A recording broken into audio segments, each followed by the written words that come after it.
Hey, what's up guys? Welcome back to Katawa Shoujo. Last we left off, we had explained to Hanako that Lily's going to be leaving, and just a lot of stuff happened. So let's continue. Hanako is more noticeable in her absence than when she is in her room. I feel her empty desk calling out for me. I find myself peering over my shoulder endlessly, hoping that I'm hallucinating and that Hanako will magically appear.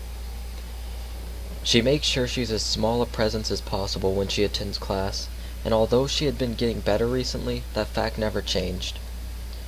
Nobody ever pays her any heed in class, and now that she's not here, they don't notice her absence. It's as if she just never existed. Lily did say that her skipping class wasn't an unusual thing before I met her, but it's still very off-putting. The bells heralding the end of class make me jump in my seat. It's only now that I notice Misha is prodding me in the side with her mechanical pencil to get my attention. Hello, is anybody in there? Hey, stop that. Ah, there we are. Welcome back to Earth, Hichan. What are you talking about? You keep on dazing off into space. I was beginning to think that you might be trying to contact alien life.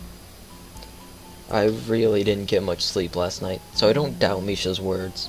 I'm not sure whether it was due to my medicine's side effect, Hanako's panic attack yesterday, my worrying about her in general, or all three. I yawned tiredly before resting my chin in my palm, having been reminded of how badly I slept. Hey, are you really alright? Yesterday kinda rattled me as well. Yeah, I guess. I wanted to speak to Hanako again, though. Did you see her last night? Yeah, Lily and I talked to her. This may sound a bit weird, but can you tell Shizune thank you, from both me and Lily? I know Lily technically didn't thank Shizune, but I could tell by her reaction last night that she wanted to. At least, that's how it works out in my head. I think what Shichan is trying to say is you're welcome. The furious sighing in Shizune's reddened cheeks tell me that what she said was something entirely different. Her blatantly flustered expression is amusing enough to make me chuckle. What's so funny, Hichan? Was it something we said? No, that's not it. I was simply thinking about how cute Shizune can be at times. You're right. Shichan is really cute when she tries not to be. I notice that Misha decides not to sign her response to Shizune. Maybe Shizune's rage is enough of a counter to any quantity of cute. Nevertheless, Shizune quickly calms down and signs something else to Misha. Oh, okay. Shichan wants you to come and have dinner with us. Dinner, eh? Turning away from them a bit, lest I be swayed by their pleading smiles, I begin to mull it over. The invitation certainly is tempting. A takeaway dinner with two cute girls is not a bad thing after all. The thought of Hanako locked up in her room, though, keeps dancing on the edge of my mind. Sorry, I'll have to pass. Aww. Misha doesn't sign any response, but Shizune picks up on it easily enough and grimaces in disappointment. She moves her arms, assumedly beginning some form of either protest or coercion, but stops herself and taps Misha's shoulder twice. Once Misha gives Shizune her attention, the only statement Shizune has on the matter is a shrug. Oh well, it's your choice, Hichan. I promise I'll join you two another time if that helps. Misha perks up at this, but Shizune doesn't share her reaction. With a flick of the head to signal for Misha to follow her way, Shizune simply raises her hand to silently wave me goodbye. As the two make their way out of the door, I return the gesture until they're out of sight. I didn't think they would be so disappointed, and it makes me feel a little bad for ditching them. Still, I have things to do. The girls' dormitory is especially rowdy today, with a number of girls loudly playing games and watching the television in the commons room on the first floor. I can hear their voices even now, standing in front of Hanako's door. It's an odd contrast to the emptiness of the floor she's on. The voices from below make the emptiness feel all the more lonely. I had hopes Hanako would be in class today, especially after the talk Lily and I had with her last night, but I feel like I shouldn't hold it against her. It was a pretty awful episode, and to have experienced it firsthand must be all the worse. Not knowing what state she's in, I take a small breath before giving a few sharps knock on her brown door. All I can do is stand and wait, doing my best not to feel anxious. As the seconds wear on, I begin to think she might be asleep and didn't hear me knocking. The door handle rattles a little before I can raise my hand to knock again, though. The door opens a sliver, an eye appearing on the gap only just large enough for it to peer through. I'm sure this girl would install a peephole in her dormitory door if only such a thing was allowed. I just stand there and smile at her. I don't think words would really help here after all.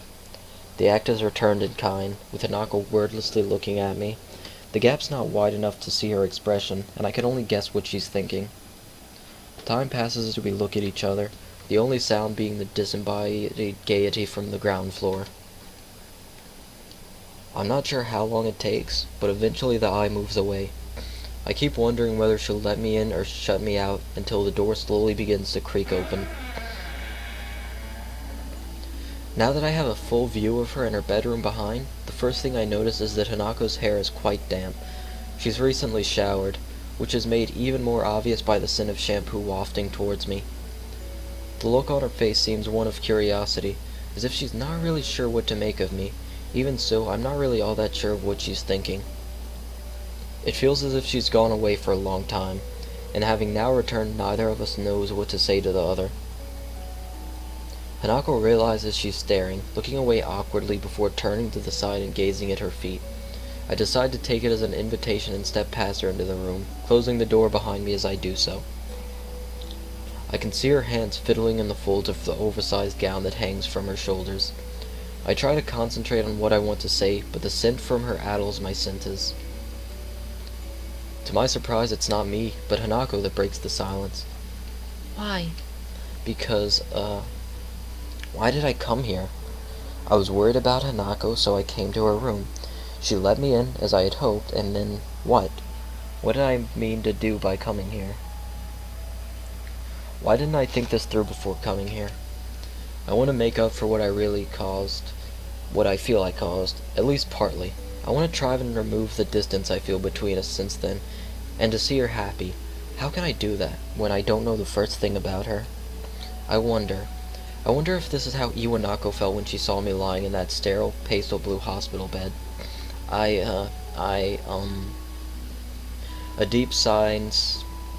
A deep sigh steadies my nerves a little and ends my stammering.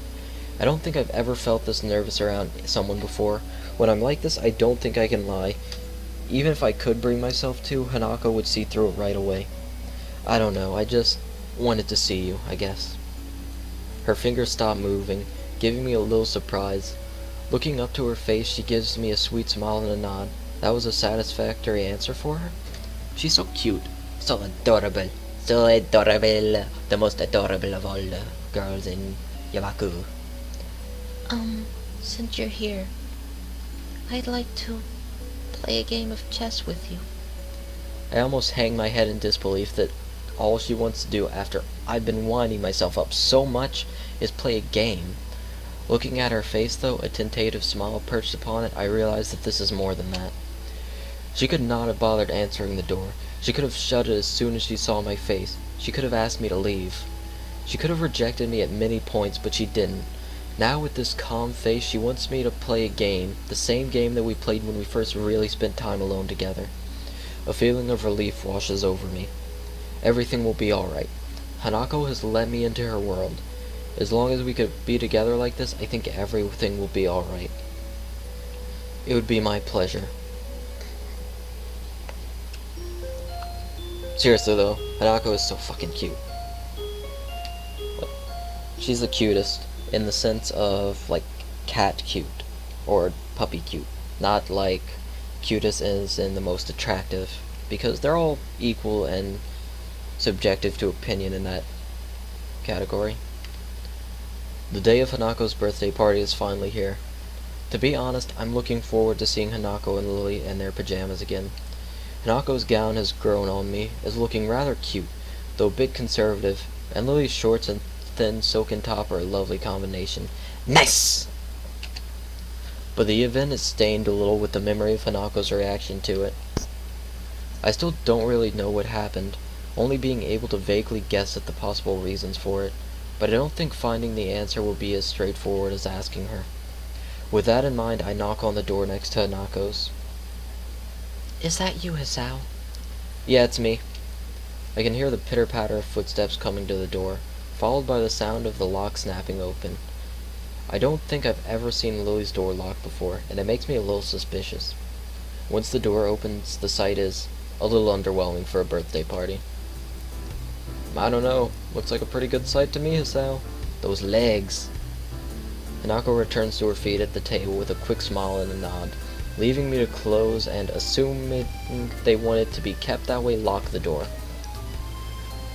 As I do so, I realize that the scene before me is that of an evening tea party, just like any other between the two. Somehow I don't think I should be surprised. To my relief, Hanako looks relatively calm. The break from class has probably done her good and given her time to wind down a bit. I take a seat between the two at the low table in the center of Lily's room, the brightly colored teapot steaming away between us. A tall brown bag close by Lily's side catches my attention.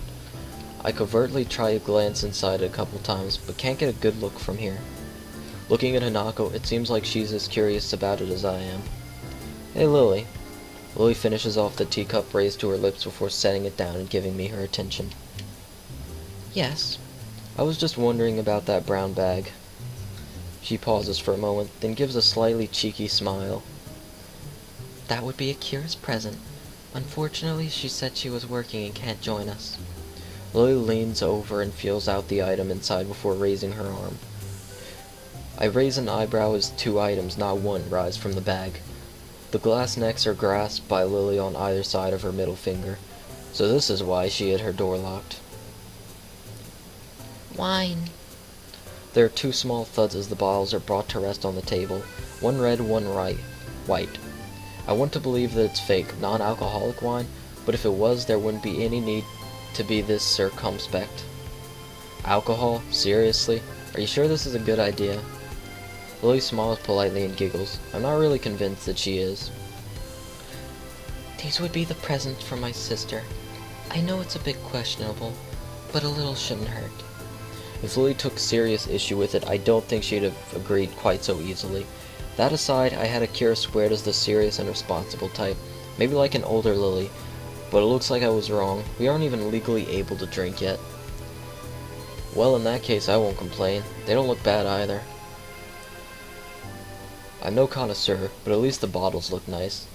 Apart from a surreptitious glass of wine or two given from my father at family dinners, I haven't really had enough to know what's what. Yeah, I clearly don't know that word. That, and I can't really say that I'm a total straight edge. Going by Hanako's expression, she's thinking the same, and it's her birthday anyway. Shall I open one? Sure, I'll get some. My heart skips as I hear 3 sharp bangs coming from Lily's door. Hanako's head flicks around and Lily's eyes close as she listens intently. None of us want to be busted for this.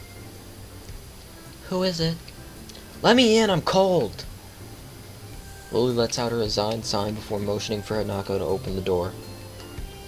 She obediently gets up and fusses with her gown before moving, apparently still not quite sure of who it is, but trusting enough in Lily to do as she requests.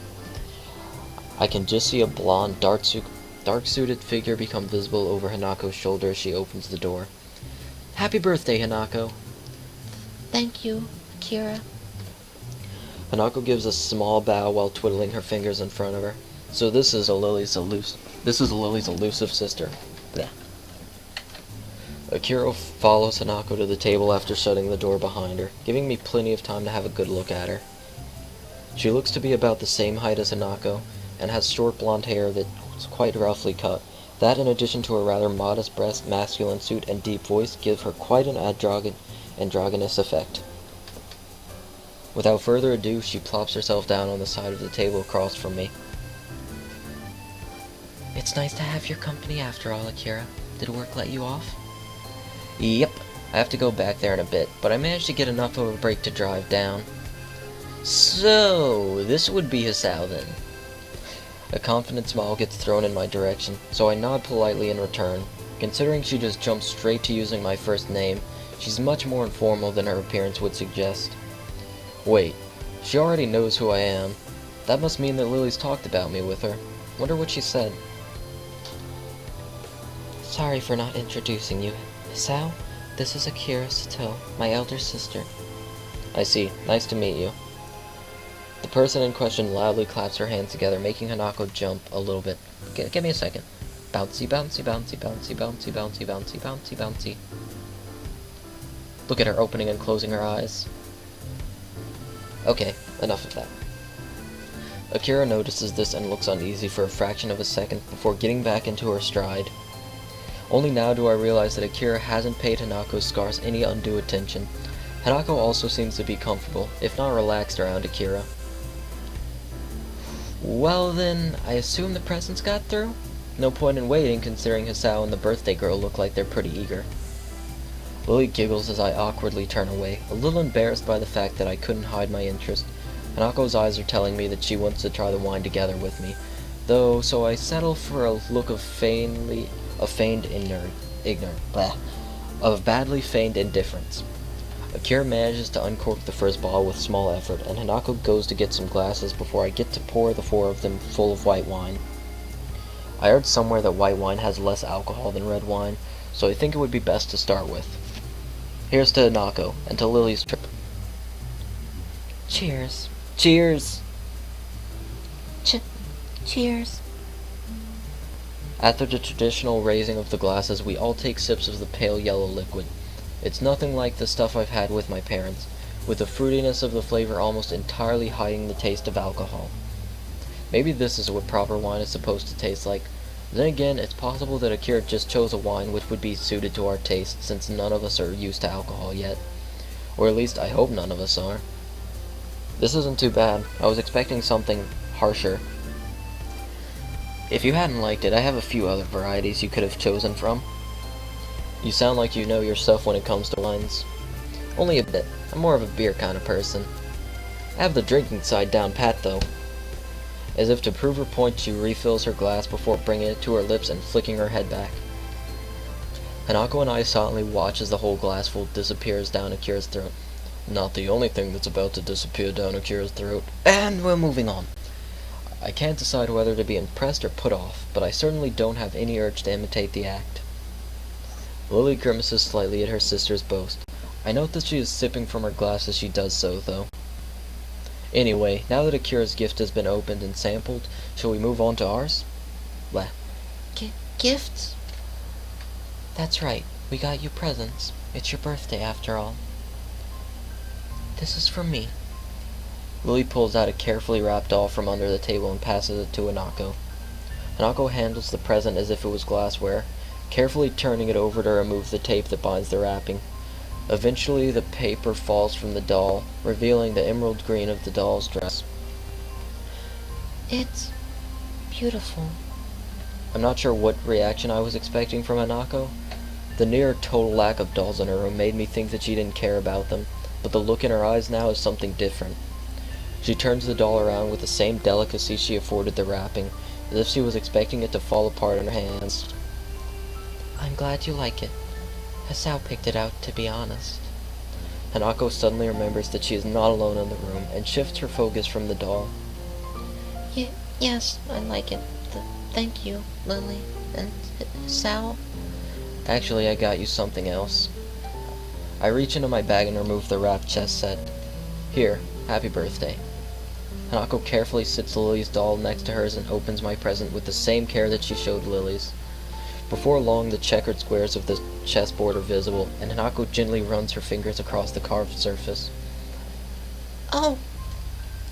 Almost by accident, she triggers the catch of the lid, startling herself in the process. She opens it and retrieves one of the gray pieces. She seems as absorbed in the chess pieces as she was in the doll before. They're coral, natural coral, undyed, or so I'm told. Thank you, Hisao. No problem. It's your birthday, after all. That's right, my birthday.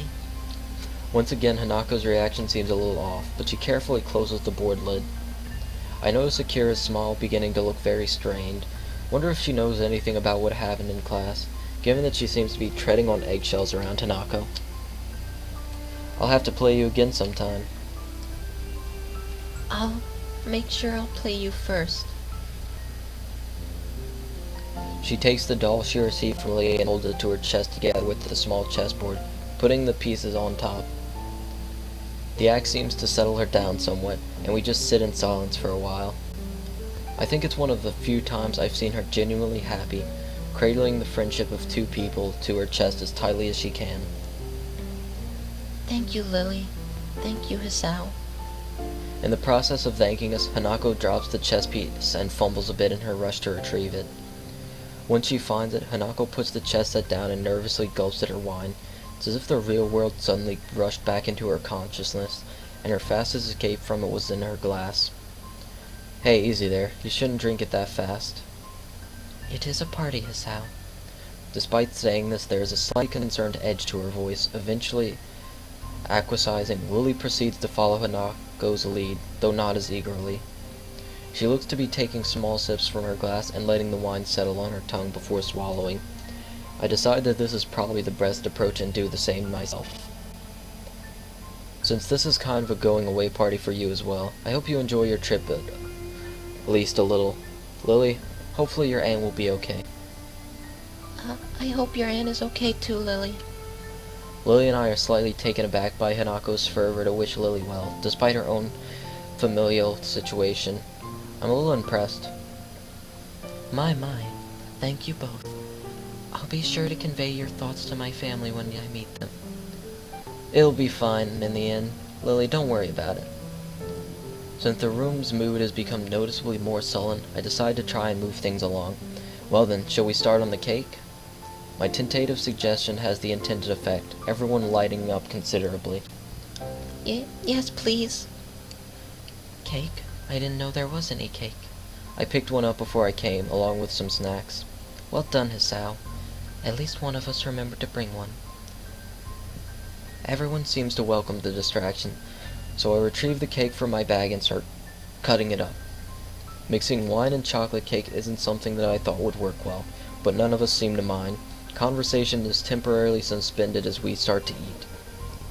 I was initially wary of this idea. After Hanako's panic attack, I expected the worst from tonight, but I think Lily's idea of giving her good memories of her birthday is working. That and also having it shared with her going away party. From Hanako's reaction to her gift, I can tell she was really appreciative. And they're drunk. Or, well, Hanako might be. Hanako tries to pour herself another glass of wine, but ends up spilling some on the table. She's had a couple by now, so considering that she's never had alcohol before, it's no wonder if she's feeling a bit lightheaded. Sorry, Lily. I didn't mean to make a mess. Don't worry, I've got it. I love the scene. It's great. Okay, so I'm gonna end the part here, and you guys, you just sit here for a bit and enjoy how beautiful this little scene right here is. Like, this is incredible. I love this scene. So thank you guys for watching. I'll see you later. Peace.